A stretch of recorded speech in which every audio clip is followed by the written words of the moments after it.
welcome everyone. Welcome to another edition of Marilyn's Cafe Society radio show right here on YouTube. Yeah, for all practical purposes, today is Saturday, February 8th, 2020. How's it going for you? How's your day? Your weekend? Your week? Man, has it been a tumultuous week. I tell you, we'll talk about some of it a little bit later, just in a few minutes, but I tell you, it has been quite a week in news, and of course, hearing the sad news about this coronavirus and losing a life, and of course, the word is it's spreading, but we're just going to continue to pray that thing away, right? And so much more has happened in the news, and I'm not even going to touch on some of that.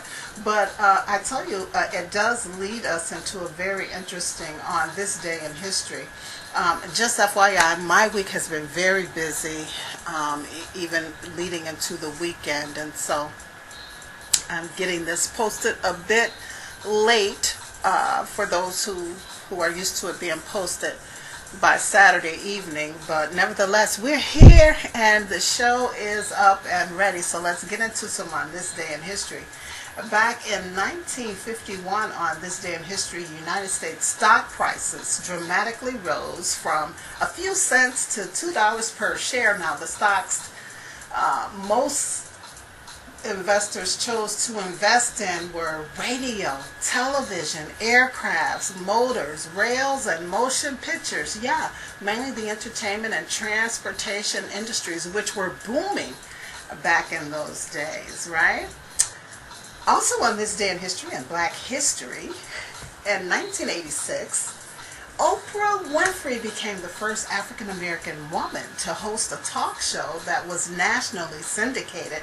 Now, she went on to reach millions on a daily basis over the next 25 years as she hosted her very own Oprah Winfrey Show. And of course, we know that she is now a successful media mogul, owning O Magazine, Harpo Radio on Sirius FM, the OWN network, and she has her hand in several other businesses. And boy, I tell you, we're all just so very proud of her, right? All right, and then of course on this day in history, back in 1998, Kobe Bryant became the youngest player to start in an NBA All-Star game. Yes, and I thought it was so coincidental and interesting that the two of them were both, I've discovered, had significant presence in the On This Day in History segment. And I really had not planned to address the elephant in the room, but because this coincidence happened, I felt that maybe I should. So I know that you all have heard about the firestorm that Oprah's friend Gail is experiencing right now as a result of the interview that she conducted with Lisa Leslie, which was a friend of Kobe Bryant's. The interview took place on Tuesday, I believe, and by Wednesday, just a certain clip of the interview was reposted to social media, and for some reason, it, just created this firestorm for her and backlash, for lack of a better word. And so, it's so disturbing to me that like I said, I was not going to address it, but I'm just going to go ahead and just say just a little bit. And first and foremost, I just want to say this: peace to the situation. Peace to the situation. And now, I'll say this. A serious and good journalist always asks hard, tough questions when conducting interviews. And so when you are kind of beyond that and are in the superstar, high-profile celebrity status as a journalist, situations and perceptions can get a bit tricky, right? Because first of all, outside of your profession as a journalist, you tend to have exposure to some of the same people that you could very well be asked to interview in future situations when they make the news. And two, because of that social exposure that you have, meaning you attend parties with them, you're in other social settings with them, you could be looked at or thought of or perceived to be an ally or a friend to, you know, some of these people that you're hobnobbing with and rubbing shoulders with. And, you know, as they say in the community, some of them can even think of you as auntie, right? So that kind of stirs up a lot of confusion. And so we set that scenario. Now, next I want to say this, and you know, we all know this, that people generally experience 5 emotions, or they go through 5 emotional stages, I should say, in the loss and grieving process. And of course, these stages and emotions occur in no particular order, but they are shock and denial, bargaining, depression, acceptance, and anger. And we've all heard these stories about, or some may even experienced some serious family fallout because someone did or said something that was perceived to be inappropriate, and as a result of that, someone else responded with the same real or perceived inappropriateness. And this is all in the midst of the grieving process, which is a great recipe for a mess, right? And so here we are in this mess. Now, aside from all of that, based on some comments and remarks and rebuttals that I've seen and heard made by others on either side of this situation, I believe that there may be some unconscious bias at work here. And for those who aren't sure what unconscious bias is, it's the subconscious level belief that you have about someone or a group of people. And it's mainly taught through your societal and parental conditioning. But later in life, as we go through life and get older, sometimes it's taught through our own life experiences or established through our own life experiences. So don't deny that you have it, because on some level we're all very guilty of this unconscious bias. And we've got to be careful, and we've got to become more aware of it, because it affects how we make our decisions and how we treat others, right?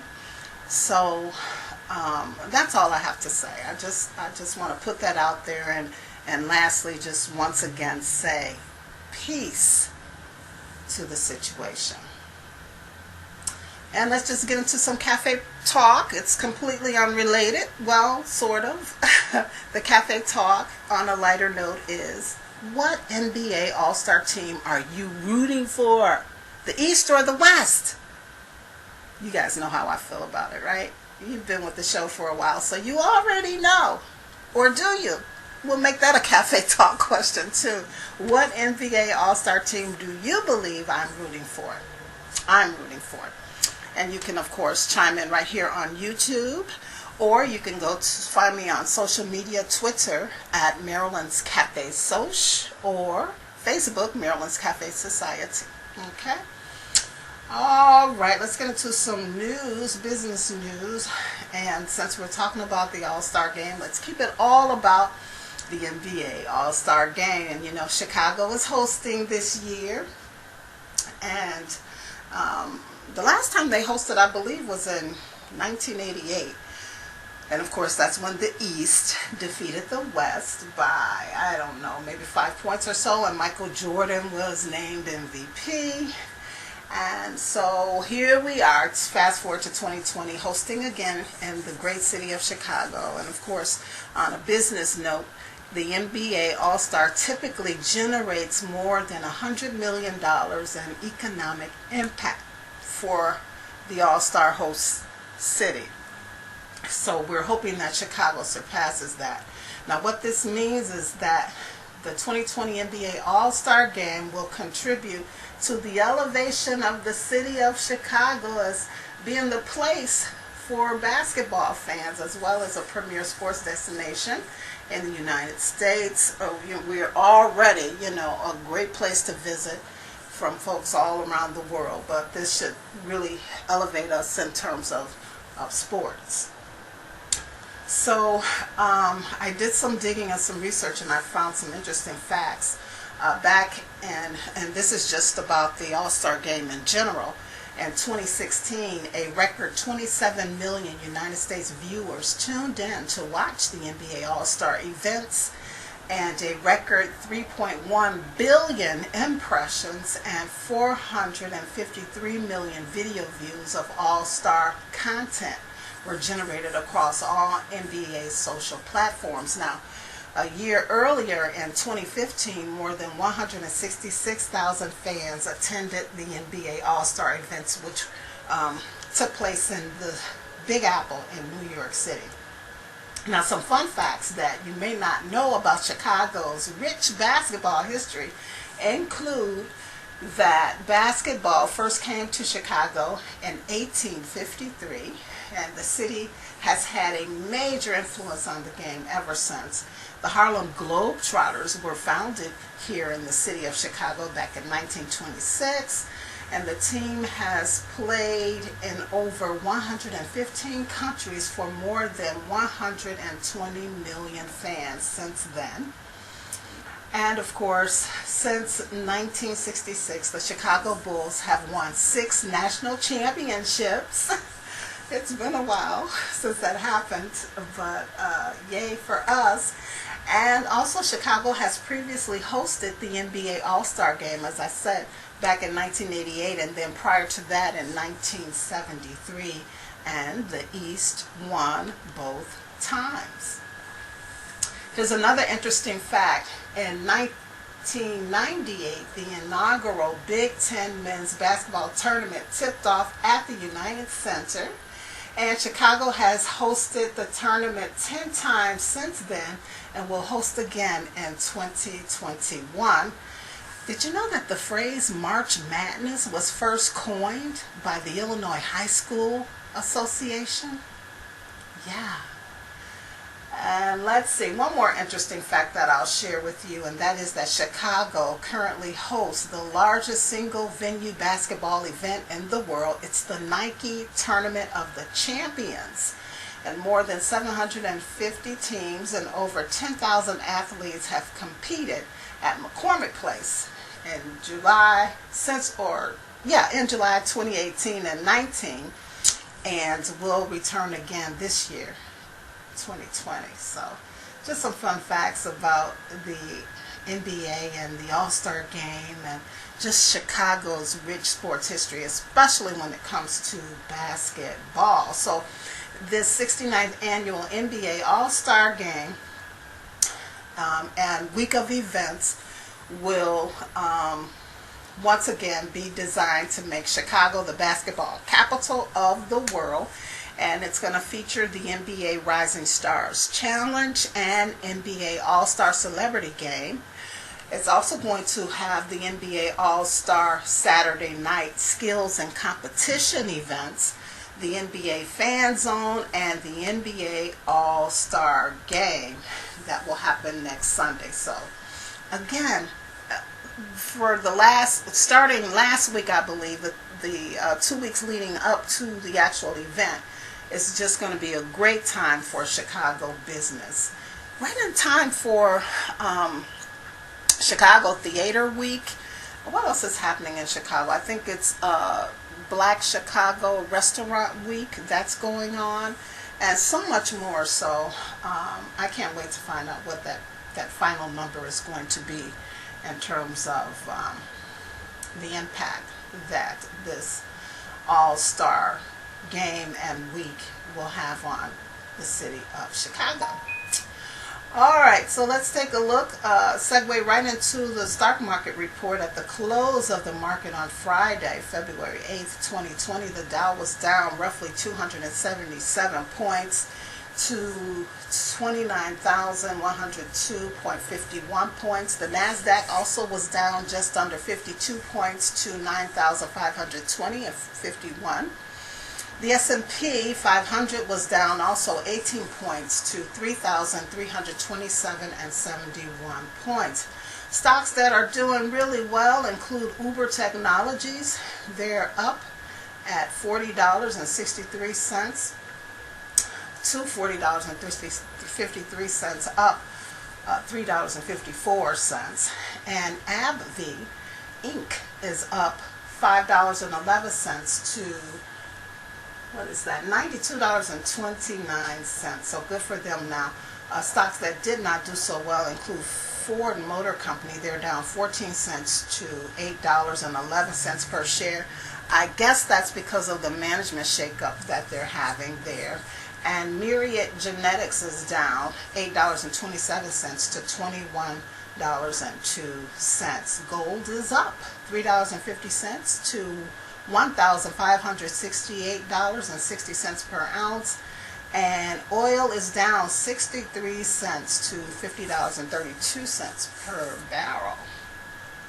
That concludes our business news, everybody. Kind of, sort of, because we're rolling right into entertainment news, and Kobe Bryant has made the news again. Of course, he was best known as an iconic NBA player, especially, during his 20 years at the Los Angeles Lakers. But he's also an Oscar winner. He won the Best Animated Short Oscar in 2018 for his autobiographical short, Dear Basketball, which he wrote to pay homage to his love for the game. And this all happened right after he retired 20 years from the NBA. So we know that the Grammys quickly put something together to tribute him a couple of weeks ago, and likewise the Academy for Motion Picture Arts and Sciences will acknowledge Kobe Bryant in the In Memoriam segment during tonight's Oscars ceremony, which is taking place at the Dolby Theater in Hollywood. Now, there will not be a host again. This is the second year in a row I think there was no host for the Oscars. And of course the list of presenters and performers is at the A level. Again, showtime is tonight, Sunday, February 9th. I just told on myself. That's how late I am with getting this show up. It's tonight, Sunday, February 9th on ABC. And it starts at 8 p.m. Eastern, 7 Central Time. You can catch it online via Hulu, Live TV, YouTube TV, and AT&T Now. They'll be streaming live online. And, of course, there's a few apps out there that you can download to your iPhones, your tablets, vice versa, or I should say, etc., to view the events surrounding the Oscars and I believe the show as well. So that's your entertainment report from me, guys. All right, as I stated, it's been a hectic week and weekend, but it was all good, no complaints. But I did want to get this up and out to you so that we wouldn't miss a beat with the show. So I appreciate your time, and a few who checked in to see where the show was, thank you so much. And please share the fact that we're doing this Marilyn's Cafe Society radio show via YouTube for now, or it will always be. And of course, we're looking for businesses and services, products, brands, even individuals who want to help keep us going. You certainly can reach out to us via email for more information at producer at Maryland'sCafeSociety.com. That's producer at Maryland'sCafeSociety.com for more information on how you can help us with that and how we too in turn can assist you with raising awareness of your business, product, service, brand, etc., etc., etc. All right. So let me tell you what love is real quick before we get out of here. Love is being proud of him wherever you go. Being proud of him wherever you go. And of course, everybody, be sure to check me out on Twitter, Maryland's Cafe Social on Twitter. On Facebook, Maryland's Cafe Society. You can check out the website, Maryland'sCafeSociety.com. I blog every week, so be sure to check out the blog, Maryland's Cafe Society on WordPress. And of course, right here on YouTube, Maryland's Cafe Society Radio Show on YouTube. That's it. That's a wrap. Remember, everyone, if you don't do anything else this week, be sure that you live, you laugh, and you love. As always, it's a pleasure and a privilege. We'll talk again next week. Peace.